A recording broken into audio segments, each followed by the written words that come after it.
એક તરફ આદિવાસીઓના ભગવાન બિરસા મુંડાની ઉજવણી સાથે ભાજપના નેતાઓ કાર્યક્રમ કરી રહ્યા છે, ત્યાં જ બીજી તરફ વલસાડ જિલ્લાના ઉમરગામ તાલુકામાં આદિવાસીઓના 70 ઘરો વિરુદ્ધ ભાજપના ધારાસભ્યએ તપાસ માંગી છે।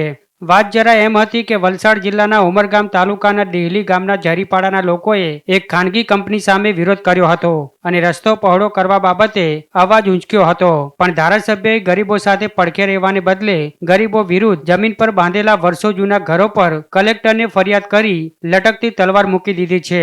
ત્યારે આદિવાસીઓના નેતા એવા ધારાસભ્ય રમણ પાટકરે આદિવાસીઓના ઘરો પર તરાપ મારી જમીનને લઈ તપાસ માંગતા ગરીબો લાચાર બન્યા છે।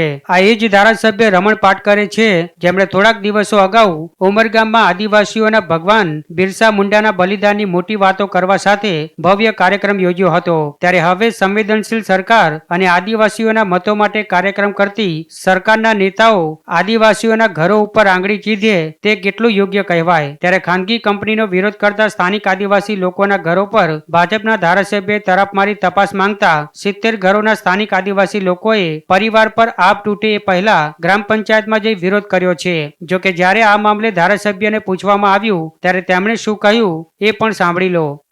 જાહેર હિત માટે લોકોના ઉપયોગી માટે કંઈક રસ્તો જતો હોય એ સરકારી જગ્યા હોવા છતાં પણ વિરોધ કરે એ મને નહીં ગમેલું, અને એટલા માટે સરકારી જગ્યા કેટલી છે, કોણે એને ઘર નંબર આપેલા છે અને એનું શું પગલાં લીધેલા છે એની તમામ મેં સંકલનમાં પ્રશ્ન લીધો છે।